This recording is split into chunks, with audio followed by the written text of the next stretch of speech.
It is Monday, March 25th, 2024. This is another edition of Baseball Today, presented to you by our good friends over at Factor. That is my amazing friend and the MVP of John Boy Media, Jolly Olive. I am Chris Rose, producer Dan, along for the ride as well. Does that make you feel better? It just shows me that peer pressure works, Chris Rose. All you need to do is make a comment, and I don't know. Things change. I'm good. I'm happy to be here. 5 days a That week. We're is, back. we are back. It's official. We've been wanting to do this for a while, but we figured that this was the perfect time since even though two teams have played out in Korea, baseball really, in my opinion, officially gets going on Thursday. We cannot wait for that day. It is truly a national holiday. Lot to cover with you. We are back 5 days a week. We are also doing our first ever live edition of Baseball Today. If you're in the Los Angeles area, it'll happen on Friday, April 12th. So that's a few weeks from Friday, if I'm doing my math right. Yeah, it's 2 weeks from Friday. Got plenty of time to get your tickets. There's a link here in the description. There's a VIP package if you want to get that, where you get a free drink, you get preferred seating to watch in the live show. We have a Q&A afterward. You could probably take pictures with Trevor Plouffe if you ask nicely, all that sort of stuff. So we wish Jolly could make it out for the event. He cannot that day, but I'm sure at a future event you'll be there with us, hand in hand, right? Yeah, I mean, I'm a little bummed about it, but I know the event's going to go awesome. Boomtown Brewery was such a fun venue to be at a couple of years ago, so I'm Yep. really excited for everyone, if you haven't been there, to see the event itself. And you should be paying for pictures with Chris Rose, not really Trevor Plouffe. Who knows if he's even going to show up? Stop. And maybe I'll be handing out more information about our presenting sponsor today. That would be Factor, which has made eating better easier with ready-to-eat meals. Every fresh, never frozen meal. It is chef-crafted. It is dietitian approved. It's ready to go in just 2 minutes. You take that fork that you have in your drawer, like the one fork that you might have in your entire house. You puncture a couple of holes. You heat it up for 2 minutes. You're ready to go. And they have 35 different options to choose from every week. That includes Calorie Smart, Protein Plus, and Keto. Also, more than 60 add-ons to keep that belly full throughout the day. So head on over to factormeals.com/baseball50. If you use that code baseball50, you are going to get half off. So check it out, fill your belly, and feel better about your life. We've got a ton to get to. You didn't even say anything about this amazing Mets hat that I'm wearing. I said it before the show, and it's really mesmerizing. I think it caught my eye and kind of smoothed Hmm. my brain out. I forgot to say anything. It's my bad. Yeah. Well, there's a reason I'm wearing it, not just because Jolly Olive and that's his favorite team, not because you're on the show, but because JD Martinez signed a 1 year, $12 million deal. $7.5 million of that is going to be deferred until after 2034. So there you go, with more deferred contracts. And dude said he is picking it because he wants to be a winner. For me, I know I don't have too many years left in this game. I'm 36 now. I'll finish this year at 37. So I want to give myself the best chance to win. I'm addicted to the playoffs. I've been there multiple times, to the World Series. And once you get a taste of that, it's kind of addicting. Okay. So you mentioned that he's addicted to the playoffs. Do you think that he will feed his addiction in Queens? Well, I mean, it wouldn't be a Mets signing without some kind of quote to pull away, and I think that was the quote. But it has me feeling a lot better about this team going forward. Me and Jerry did an emergency episode of Shea Station at 10 p.m. on Thursday. Jerry was on date night and stepped away for 5 minutes just so you can get his thoughts out there. That's dedication to the craft. But that goes Wow. to show you how big this signing is for the Mets. I mean, this lineup really felt like it had a gaping hole in it. And now with someone protecting Pete Alonso for pretty much the first time since the DH has been established in the National League for the Mets, it has Mets fans feeling a little bit more optimism going forward. Obviously, rotation's still a question, but I think overall, the Mets' playoff chances increase significantly with a healthy, productive JD Martinez potentially playing 120 games at DH. So I don't think the quote is that outlandish. We have more playoff spots than ever, but I think when you consider the history of the Mets for playoff appearances, and I think the last 2 decades, it's the kind of quote that gets grabbed out of context. But a lot of the other things he said really had me optimistic as well. He picked us over other teams like the San Francisco Giants because he thought he had a better chance to succeed here, and I really respect that as a professional and veteran in the game. So I'm really excited to see what he does. He won't be in the opening day lineup because he'll need some time to get geared up at AAA. But I really like the fit. It made sense, and I'm glad it finally happened. All right, I got to check in with Dan Rourke right now, even though we're live. How's this microphone? Does this sound way better than what I had earlier there, Danny boy? Yeah, there we go. Okay, Crystal good. clear. I apologize for those of you. I had to reset my computer, so some funky things tend to happen on the show. So I look at the top 6 in this lineup, Jolly.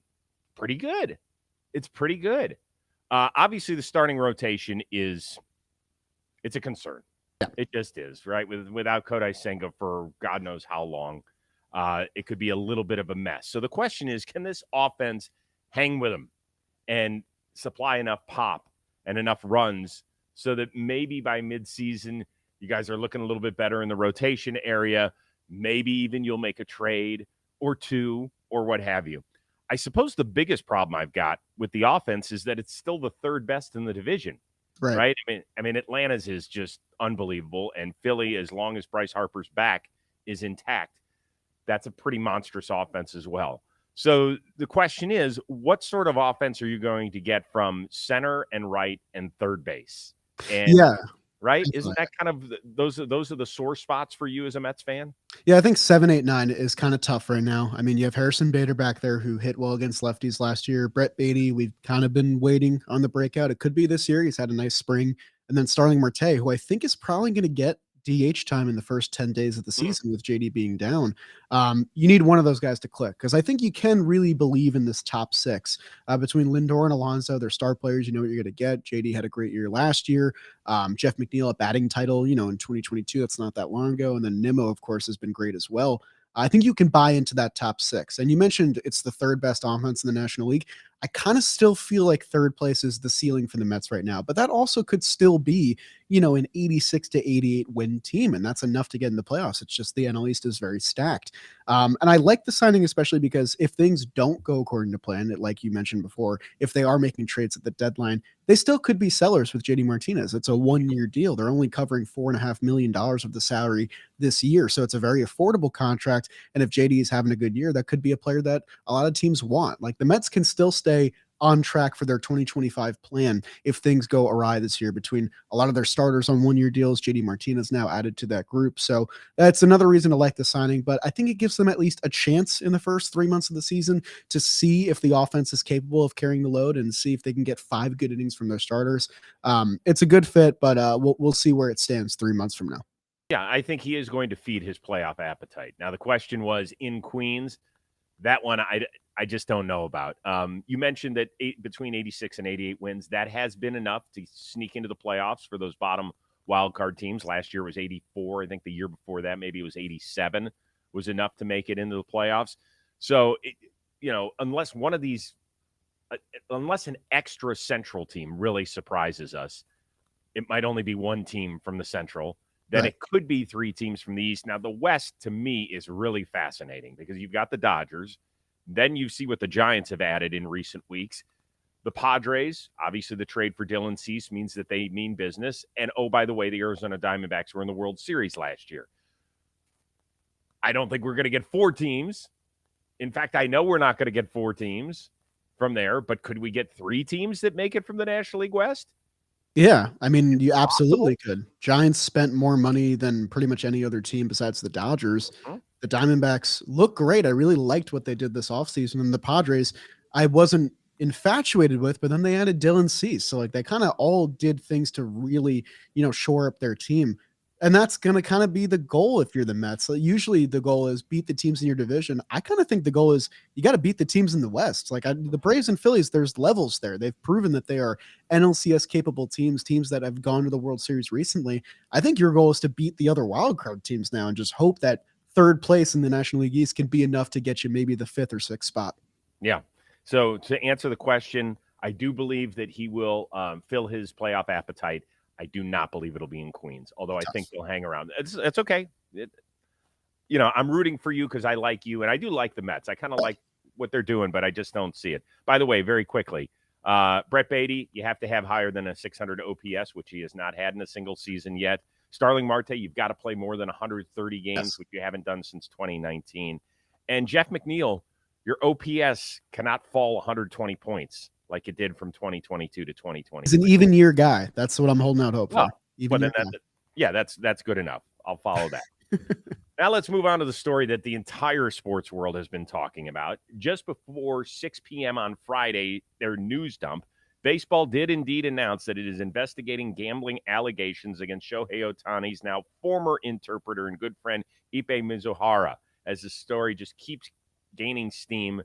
You know, there were reports over the weekend that he did not attend UC Irvine like he put on his resume, that he did not work with the Boston Red Sox like was put out by the Angels in their description of what he does for them.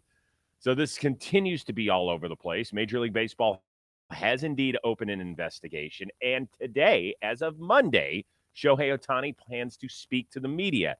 And one guy who's excited about it, his skipper, Dave Roberts. I think it's good. I think it's the right thing to do, and I'm happy he's going to speak to what he knows and give his thoughts on the whole situation. I think it'll give us all a little bit more clarity. Do you think there will be more clarity after this? If I'm being completely honest, no. I think it's going to kind of be a cautious nothing burger, because what can really be said at this point? There's still, a lot of legal teams involved in this situation. So I'm sure he's going to be very guarded with what he says. And by the way, who's going to be translating for Shohei Ohtani? That also is something I'm wondering. With Ipe, I want to personally apologize. I referenced the fact that he worked with Hideki Okajima thinking that it was true on Baseball Today last week. It turns out it's not. So this thing has just got my head spinning. I'm obviously going to tune into what he says, but if I'm being a realist, I don't think it's going to change much of what we know. And I think the speculation is probably going to continue to run rampant. Yep. I think that's the way you see it. It is a good point about who's going to be his interpreter today, right? Is it Yamamoto's dude that's going to help him out? I don't know, but I'll tell you this. If I were the interpreter, I would hand out my resume beforehand just to make sure and say, I double checked it. We're good to go. I have no gambling issues. So let's just put that in the forefront. No need to do severe background checks on me. It's tough because I have had every friend that is a fringy baseball fan at best. It is the number one thing I'm getting texted, asked about, everything. So we live in our little baseball bubble because we are such enormous baseball fans. We work in the sport. The people that tune into our product for the most part and consume what we love to do every day, they're going to be sick of hearing about this story. Right. But you have to kind of take yourself outside of that arena and understand the importance in the grand scheme of sports right now. This is really the first main, what could be gambling-ish scandal in decades, right? Since Pete Rose. I mean, I lived through that entire thing. It was very different. The climate was very different than the one we currently live in. So there's a lot to uncover. We have to be patient from the standpoint of uncovering information from a federal investigation standpoint. The thing that I barked in our last episode of Baseball Today was I wanted Major League Baseball to take some sort of stance other than a one-line statement. And as somebody pointed out to me on X, they said Rose wanted more than a one-line. They gave him a two-line statement on Friday afternoon. So I feel double good, as a good friend of mine used to say. I would like Rob Manfred and baseball to get in front of this, just to get in front of, even if you can't say everything you want, meaning, hey, guys, the legal system. We're under a federal investigation, but we are comfortable with where Shohei is because of this, this, and this. Tell us as much as you can, because this is something you should not run and hide from. But as for today, I mean, what do you expect him to say? He's going to say, I didn't gamble on the sport. I didn't know much about what he was doing. I suppose, Jolly, that's the area where we need the most clarity because of the conflicting ESPN reports from last week with Tisha Thompson, right? Yeah, and I mean, I think the timing of the MLB's announcement gives you everything you need to know about how they're going to take the situation, because I believe it was on Friday night at 6 p.m. with about a dozen March Madness games occurring. They want this, not to have a lot of public attention with the season starting 3 days away. I think they just want to get to opening day and blast that coverage as much as possible and hope that they can kind of just put this on the back burner and make it go away by just ignoring it. And we've learned through many such scenarios, not always regarding gambling, but in terms of MLB controversy, that is not the case. Like we learned this with the lockout, we learned this with the Bauer situation. Like these things are going to take headlines until they are properly addressed. So we'll see how long that takes. It could be ending today. It could be ending at the end of the year. No one really knows. You really think it's going to go away? No, of course not. Right. So why would Major League Baseball, when they're sitting in an office and deciding how to handle this thing, do they really think it's going to go away, or are they just wishing upon a star? I think they're wishing upon a star, and that has shown that it can work in a perfect scenario. I don't think we're dealing with a perfect scenario. We definitely are not. No. Not at all. All right. Let's see here. I got to grab this. Thank you. There we go. This is important. So I wanted to make sure I had the whole wording in front of me. Sure. A lot of dudes out there. We like America's pastime. We also love this pastime, having better sex. It's important. Hey, it's important for us. It's important for the people in our lives. It is. So sometimes things don't go exactly the way you want. That means there's an issue sometimes with over-the-counter erection pills. They contain those unregulated chemicals. They suggest unsafe doses, and they include the risk of several other health problems. You don't want those. That's why we have partnered with our friends over at Joy Mode. So that means whether you're looking to spice up your intimate moments or increase your confidence in the bedroom, those are two important things. Joy Mode makes all natural and science-backed supplements dedicated to helping men perform better. And who doesn't want to perform better? Even if you think you're great, you can be better. Their trademark product, it's the Sexual Performance Booster. It's every man's solution for increased blood flow, firmness, stamina, and performance. Think of it a little bit like pre-workout, but for sex, right? Like when you go out, when Jolly goes out and runs his 4 or 5 miles, you just think he's running cold. No. He stretches, he warms up, he wants to be at his peak performance. It's the same thing here. And did you know that this Sexual Performance Booster comes in a palm-sized packet, just like your favorite electrolyte powder? You simply mix it with 6 to 8 ounces of water, 45 minutes before sexual activity, and voila, watch the magic unfold. So redefine your intimacy. You go to usejoymode.com/today. You're going to get 20% off with the code TODAY at checkout. That is 20% off plus free shipping with the code TODAY. And use that at joymode.com/today. That is JOYMODE.com/today. Great sex solved naturally. Chris Rose has range, ladies and gentlemen. We can discuss legal cases of the grandest stature, and we can also talk about that. Hey, man, it's all about versatility. The more you can do around here. Jim Bowden of The Athletic is reporting that Jordan Montgomery could sign a deal this week, and it won't be one of those shorties like Blake Snell did with the San Francisco Giants. It's going to be one of the extended deals. He said that there are several teams involved. So if that is indeed true, which team most needs the lefty, and is it the same place that he will end up? So this is an interesting question because I'm shocked it's not going to be a shorty like Blake Snell. I thought that's where we were trending. I believe this is the last Boris domino to fall. If you can get at least one of these to click, it'd be, I guess, a nice saving grace for him. I think my Mets make some sense, but I'm going to diverge from that and not just talk about the Mets for 30 minutes of the show. I'm going to say a team he played for last year, but not the team that won the World Series. I think Jordan Montgomery makes a lot of sense going back to St. Louis right now, especially because Sonny Gray is going to miss the start of the year and not start on opening day. I think when we talk about the Cardinals rotation, we go, it's a good thing they have Sonny Gray because the rest of it is kind of just, you're going to get innings, but how quality are those innings going to be? Without him at the top, it's looking really thin, really quick, and not exactly, young and agile. And while Jordan Montgomery is going to be, 30 years old, I think he would be really necessary to this Cardinals rotation if they're going to get back to competing for the National League Central. That division is a little bit wide open right now. A lot of competitive teams. I kind of like all 5 of them for different reasons.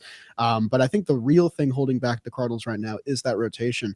So why not pay for Jordan Montgomery, a guy that was great for you last year, a guy that got you a couple nice prospects at the deadline? And if you can bring him back, it makes that trade look all the better because you sold him for 2 months, got him back to a place where he can succeed and also be the ace, which is what I think Monty wants at this point in this whole contract saga.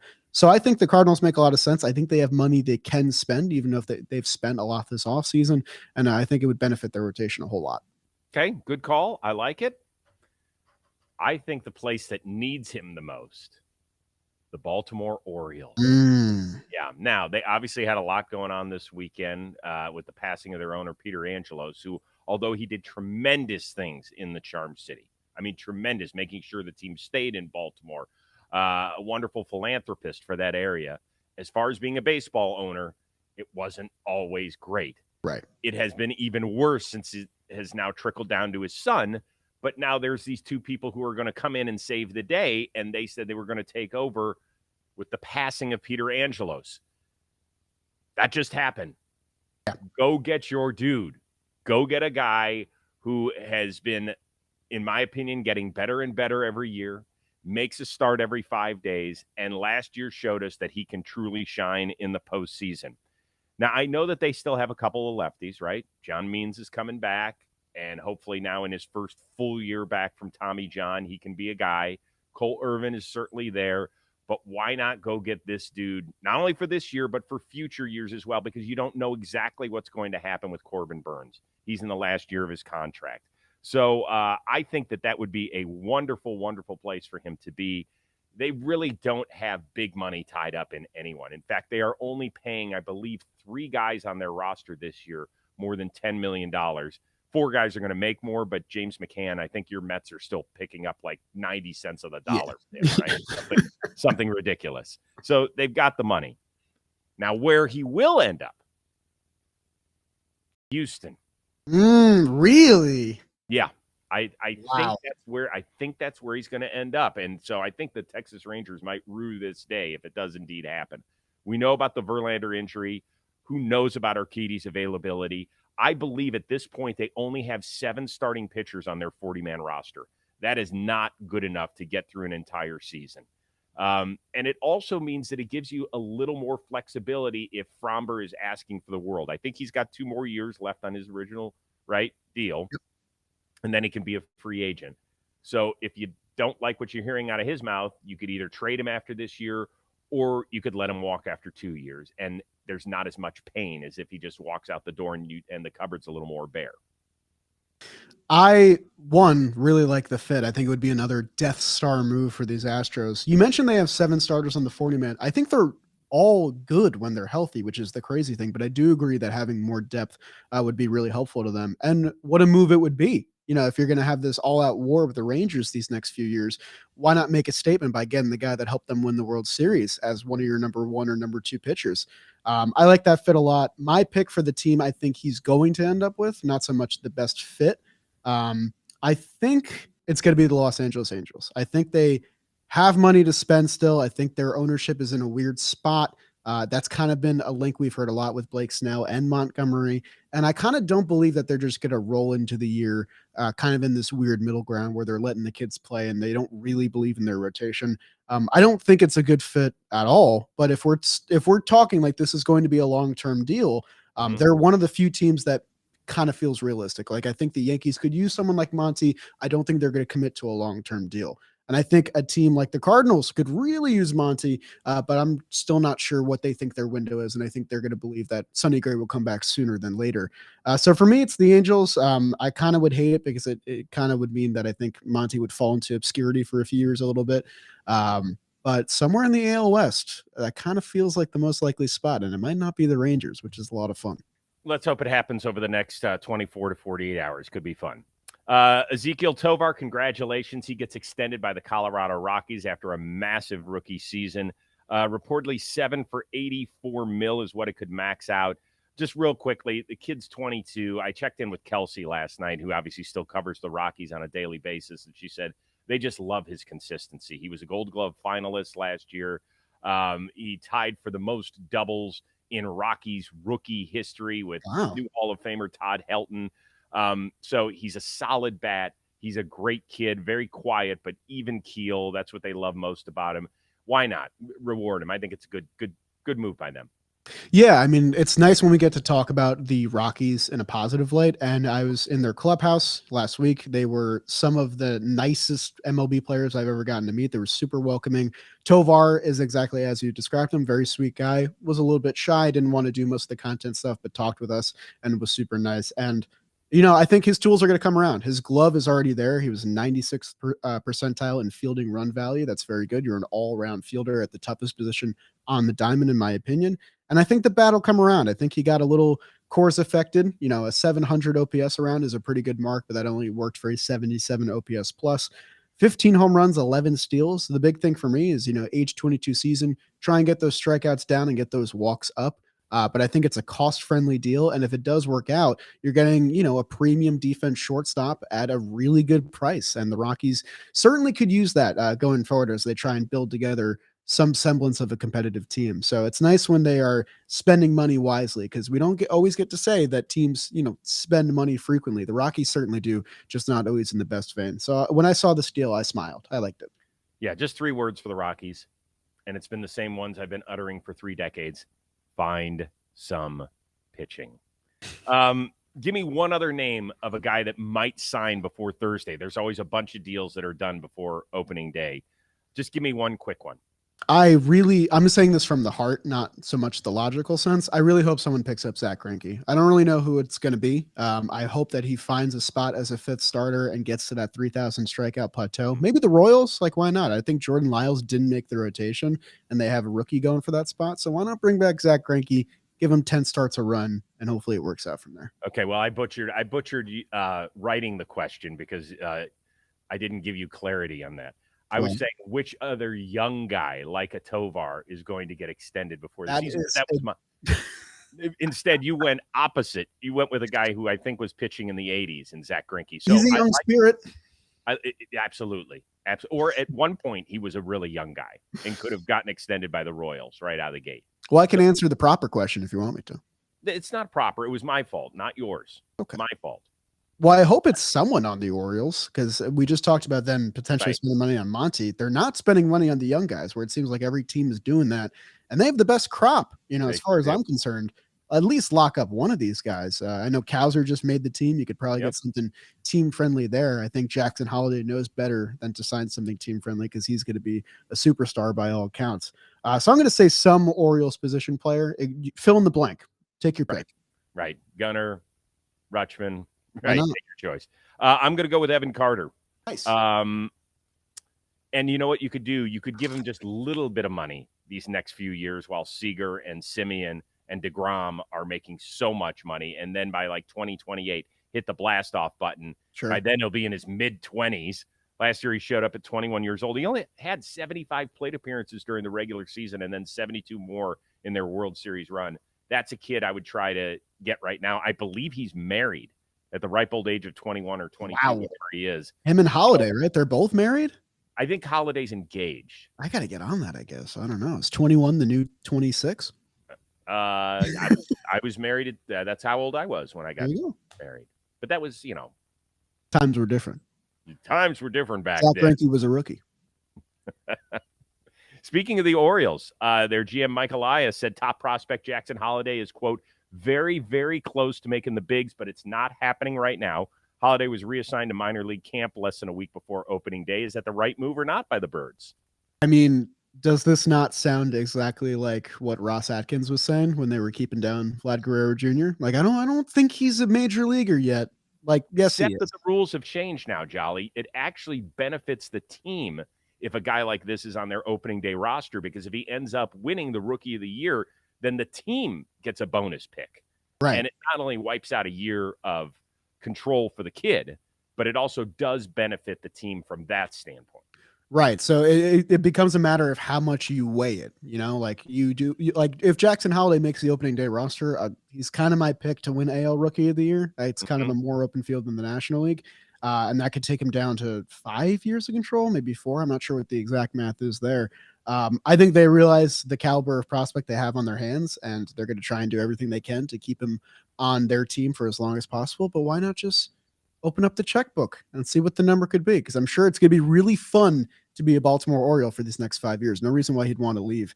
But yeah, I wish he was a part of this opening day squad because it would make that lineup all the more fun. Yeah, I do understand it a little bit from the baseball sense. Number one is that he hasn't played a ton of second base. So if you want to get him, I mean, because that's the position he's going to be, right? Right, of course. The other part is that his strikeout to walk ratio was not great. He was very, very good in the spring training games that he really played against big leaguers. But he struck out 15 times. He walked 3. You know, once again, the guy hasn't had a ton of time at the high levels of the minor leagues. Not that he needs it. I mean, he is out of this world good, and he looks ready. So if he had made the roster, I wouldn't have been like, yeah, that seems like a mistake. But I think that this one legitimately, because they do have other guys who I think could fill in at second base for the time being, like, I don't know, is an extra month going to make that much of a difference? You hear different things. Like some guys are like, yeah, it doesn't mean anything, particularly when it's that cold and all you're looking to do is kind of get your 4 at-bats and get back into a nice warm hotel room in the minor league. So, it would have been fun to see him out there on Thursday. It would have been fun. But at the end of the day, whatever, he's going to be fine. And they're going to have a hard time, by the way, nailing him down to extension. Because let's remember, his dad was a 9-figure player. That's true. I think he's good. Plus, he got the number 1 pick in the draft money.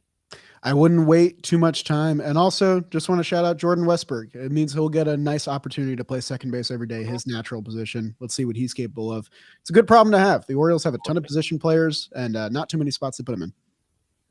Yeah, well, they're going to end up – some of them are going to end up on other teams. Right. It's just the way it's going to be, man. They have too many guys. They can't keep them all. All right, Jolly, this was awesome. As always. I want to throw a little picture out there. Brady, my youngest son, he and I went to the Dodger Angel game last night. We're walking down through the bowels of Dodger Stadium to get to our seats. And I turned, I was like, oh, that guy looks really familiar. I was like, I think that's Glass now. And Brady's like, that's not Glass now. His hair's not down. And sure enough, I was like, Glass. He came over. He had his big old coif and a man bun. He's like, hey, buddy. Hey, how you doing?